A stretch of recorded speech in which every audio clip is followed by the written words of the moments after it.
Hello నమస్తే అండి, welcome back our channel. నేను మీ విజయలక్ష్మి.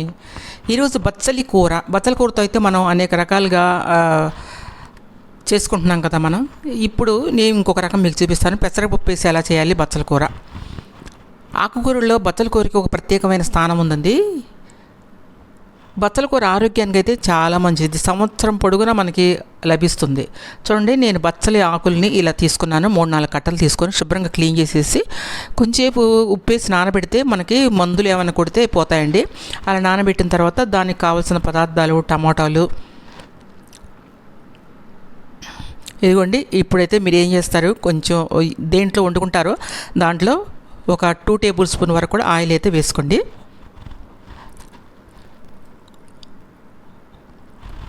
ఆయిల్ హీట్ అయిన తర్వాత యాజ్ యూజువల్గా తాలింపు గింజలు అయితే వేసుకోండి. ఆవాలు 1 స్పూన్ వేసుకోండి, జీలకర్ర 1 స్పూన్ వేసుకోండి, మినపప్పు ఒక 1 స్పూన్ వేసుకోండి. పచ్చిశనగపప్పు మీ దగ్గర ఉన్నట్లయితే అది కూడా కొంచెం వేసుకోండి, ఒక 1 స్పూను. ఈ విధంగా ఆవాలు చిటపట అనే వరకు కూడా మీరు వేయించండి. బచ్చలి చాలా మనకి ఆరోగ్యానికి చాలా ప్రయోజనాలు ఉన్నాయండి. ఇది మానసిక శక్తిని, ఇది తినటం వల్ల మానసిక శక్తి పెరుగుతుంది అని కూడా అంటూ ఉంటారు.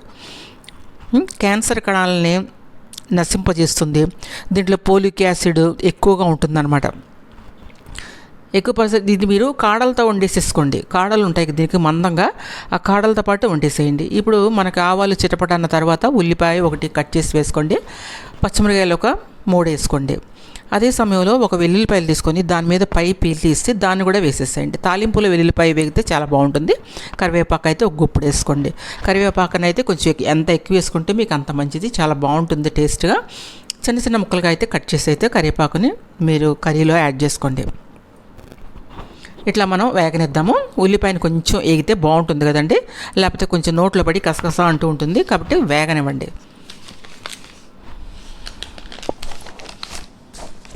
ఇది సంవత్సరం పొడుగునా మీకు ఎప్పుడు కావాలంటే కూడా ఆకుకూర దొరుకుతుందండి. దీనికి సీజన్ ఏమి ఉండదు. ఇది మనకి పొదల్లాగా, అంటే ఒక పొదల్లాగా పెరిగిద్ది, తీగలాగా కూడా పెరిగిద్దండి. తీగ బచ్చలి అంటారు, పొద బచ్చలి అంటారు. 2 రకాల బచ్చలు అయితే మనకి పెరుగుతాయన్నమాట. ఇప్పుడైతే మనం ఉల్లిపాయలు కూడా కొంచెం మెత్తబడిన తర్వాత, కొంచెం కలర్ చేంజ్ అయిన తర్వాత టమాటాలు ఒక 3 టమాటాలు తీసుకొని వాటిల్ని మీరు కట్ చేసుకొని వేసుకోండి. బచ్చల కూరనైతే ఈ విధంగా మీరు కట్ చేసుకోండి. మీరు కాడలతో సహా కట్ చేయండి. మీరు కాడలతో సహా చక్కగా కట్ చేసుకోండి. కాడలు కూడా ఆరోగ్యానికి చాలా మంచిదన్నమాట. ఆకుకూరల్లో బచ్చల కూరకు అయితే ప్రత్యేకమైన స్థానం అయితే ఒకటి ఉందండి. ఇది తెలియని వాళ్ళు ఉంటే ఎవరు ఉండరు. బచ్చల కూర అంటే దీనిలో పోషకాలతో పాటు అనేక మరైన ఆరోగ్య ప్రయోజనాలు చేకూరుతాయండి మనకు ఇది తినటం వల్ల. బచ్చల కూరలో vitamin A, C, K, folate, iron, magnesium, potassium వంటి అనేక పోషకాలు పుష్కలంగా ఉంటాయండి. దీంట్లో మనం కొంచెం సాల్టు, అల్లం వెల్లుల్లి పేస్ట్ కొంచెం వేసుకుందామండి. అల్లం వెల్లుల్లి పేస్ట్ వేసుకున్నట్లయితే మనం పప్పు వేస్తున్నాం కాబట్టి చాలా బాగుంటుంది. ఈ బచ్చల కూరని అనేక రకాలుగా చేసుకోవచ్చండి. ఏ విధంగా పచ్చిశనగపప్పు వేసి చేసుకోవచ్చు, పెసరపప్పు వేసి చేసుకోవచ్చు, ఉట్టి బచ్చల కూర చేసుకోవచ్చు. అలా రకరకాలుగా మీరు తింటూ ఉండండి. బచ్చల కూర ఆరోగ్యానికి అయితే చాలా మంచిది. ఈ విధంగా అయితే మీరు బచ్చల కూరని చిన్న చిన్న ముక్కలుగా అయితే కోసేసుకోండి. కాడలను కూడా కట్ చేసుకోండి చక్కగా. కాడలను అయితే పారాయాల్సిన అవసరం లేదండి, కాడలను కూడా కట్ చేసుకోండి. ఇది రక్తహీనత ఉన్న వాళ్ళు ఎవరైనా ఉంటారు కదండి, బ్లడ్ కొంతమందికి తక్కువగా ఉంటుంది. అటువంటి వారు ఎక్కువగా తీసుకోండి. వారానికి 2 సార్లు అయితే మీరు బచ్చల కూరని తీసుకోండి. అప్పుడైతే మీకు బ్లడ్ ఇంప్రూవ్ అవుతుందన్నమాట, హిమోగ్లోబిన్ శాతం పెరుగుతుంది. రక్తహీనతనైతే దీన్ని తినటం వల్ల మనం నివారించవచ్చండి.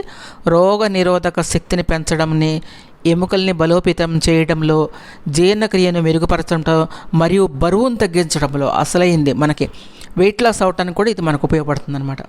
ఇప్పుడైతే మనం ముక్కలు కోసేసిన బచ్చల కూరని, టమాటాలు కూడా మెత్తబడిన తర్వాత, టమాటాలు మెత్తబడాలండి, మెత్తబడిన తర్వాత వేసేసేయండి. ఇట్లా బచ్చల కూరని మీరు ఒక 3 కట్టలు నేనైతే తీసుకున్నాను. 3 కట్టలను కూడా దాంట్లో యాడ్ చేశాను అనమాట. అదీ కాక జీర్ణక్రియ వ్యవస్థను కూడా మెరుగుపరుస్తుందండి, ఈజీగా డైజెస్ట్ అయిపోతుంది అనమాట. ఇప్పుడు సాల్ట్ అయితే మనకి తగినంత మనం వేసుకుందాము. నేనైతే ఒక చిన్న టేబుల్ స్పూన్ అంత సాల్ట్ వేసానండి. పసుపు కూడా ఒక 1 స్పూన్ వేసుకున్నాను. ఈ 2 కూడా ఈ సమయంలో ఇట్లా మనం చక్కగా అన్నింటిని కూడా నూనెలో మగ్గనట్లయితే మంచి టేస్ట్గా అయితే ఉంటుందండి కర్రీ. ఎవరు తినను అన్న వాళ్ళు కూడా చక్కగా తింటారు. ఇప్పుడైతే పెసరపప్పుని నేను ఒక అర్ధగంట ముందు నానబెట్టి పెట్టుకున్నాను. మీరు ఒక 10 నిమిషాల ముందు నానబెట్టుకున్నా పర్వాలేదండి. పెసరపప్పు అయితే మాత్రం కొంచెం నానాలి, నానితేనే మీకు తొందరగా ఉడికిద్ది అనమాట. ఆకుకూర చాలా పలసగా ఉంటుంది, తొందరగా ఉడికిద్ది కాబట్టి పెసరపప్పు నానింది వేస్తే బాగుంటుంది. ఇప్పుడైతే నానిన పెసరపప్పు, చిన్న గ్లాస్ పెసరపప్పు తీసుకున్నాను, దాన్ని నానబెట్టి కడిగి ఈ విధంగా అయితే ఆకుకూరలో యాడ్ చేశానమాట. మనం ఈరోజు బచ్చలి కూర, పెసరపప్పు, టమాటో కర్రీ అయితే మనం చేసుకుంటున్నామండి. కారం తగినంత వేసుకుంటున్నాను. ఒక స్పూన్ కారము, స్పూన్నర కారం వరకు వేసానండి.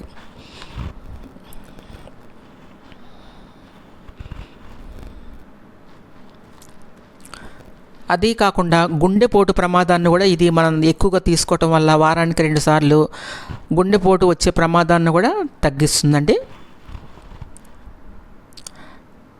కొలెస్ట్రాల్ అనమాట, అధికంగా పెరిగిపోయిన కొలెస్ట్రాల్ని కూడా మనకి తగ్గిస్తుంది ఈ బచ్చలి కూర ఎక్కువగా మీరు తీసుకోవటం వల్ల. ఇప్పుడైతే కొంచెం మనం పెసరపప్పు వేసాం కాబట్టి లైట్గా కొంచెం వాటర్ అయితే ఇలా పోసుకున్నానండి. ఇప్పుడు మనం కర్రీని ఉడకనిచ్చినట్లయితే అసలు ఉడికేటప్పుడే మీకు మంచి స్మెల్ వస్తుందండి, టేస్ట్గా ఉంటుంది కర్రీ. ఈ పెసరపప్పు ఇలా చేయటం వల్ల. ఇలాగే సేమ్ కూడా మీరు శనగపప్పు అయితే ఉడకబెట్టి వేసుకోవాలండి. ఇప్పుడైతే కొత్తిమీర కూడా వేసి ఉడకనిద్దామండి. నేను ఒక 2 గుప్పులు కొత్తిమీర అయితే వేసేసాను. కమ్మటి బచ్చలి కూర, ఆరోగ్యకరమైన కూర, ఆకుకూరల్లో నెంబర్ 1 కూర. బచ్చలి నా నెచ్చిలి అంటారు, అంటే అది అంత మనకు సాన్నిహిత్యంగా ఉంటుంది కాబట్టి అన్ని లాభాలు అయితే మనకు ఉన్నాయి కాబట్టి ఇట్లా మనం 4-5 నిమిషాల్లో అయితే మన కర్రీ అయితే రెడీ అయిపోయిందండి. కొత్తిమీర వేసి మనం రెడీ చేసుకున్నాం. ఇప్పుడైతే మనం బౌల్లోకి అయితే సర్వ్ చేసేసుకుంటున్నాం అండి. ఆరోగ్యకరమైన ఆకుకూర మీరు కూడా ట్రై చేయండి. బచ్చల కూరని తింటాకే వెజిటేరియన్స్ ఎవరైనా ఉంటే మాత్రం తప్పకుండా ఈ బచ్చల కూరని ఈ విధంగా చేసుకోండి. సేమ్ ఇలాగే పెసరపప్పుతో కూడా, మామూలుగా కందిపప్పుతో కాదండి, పచ్చిశనగపప్పుతో కూడా చేసుకోండి. పచ్చిశనగపప్పు అయితే ఉడకబెట్టి వేయాలండి, ఎందుకంటే పచ్చిశనగపప్పు కొంచెం హార్డ్గా ఉంటుంది కాబట్టి. అంతేనండి, రెడీ అయిపోయింది మనకి బచ్చలి కూర. ఇంకెందుకంటే ఆలస్యం, మీకు నచ్చిందా? ఆరోగ్యకరమైన బచ్చలి కూర, బచ్చలి నా నిచ్చెలి. ఇటువంటి కూరను అయితే మీరు తప్పకుండా అయితే ఇలా చేసుకోండి, ఆరోగ్యంగా ఉండండి. ఆకుకూరలను ఎక్కువగా తీసుకోండి. ఆకుకూరలు తినటం వల్ల మనకైతే హిమోగ్లోబిన్ శాతం పెరుగుతుంది. ఎవరైనా పేషెంట్లు వాళ్ళైతే మన కంటిన్యూగా మీరు రోజు అయితే కూడా తీసుకోవచ్చండి. ఇది మంచి ఆరోగ్యంగా అయితే ఉంటారు. అంతేనండి, రెడీ అయిపోయింది మన కర్రీ. దీన్ని ఇంకా సర్వ్ చేసుకొని వేడి అన్నంలో కొంచెం నెయ్యి అలా దట్టించుకొని తింటే సూపర్ టేస్ట్గా ఉంటుందండి. Thank you watching my video. Bye.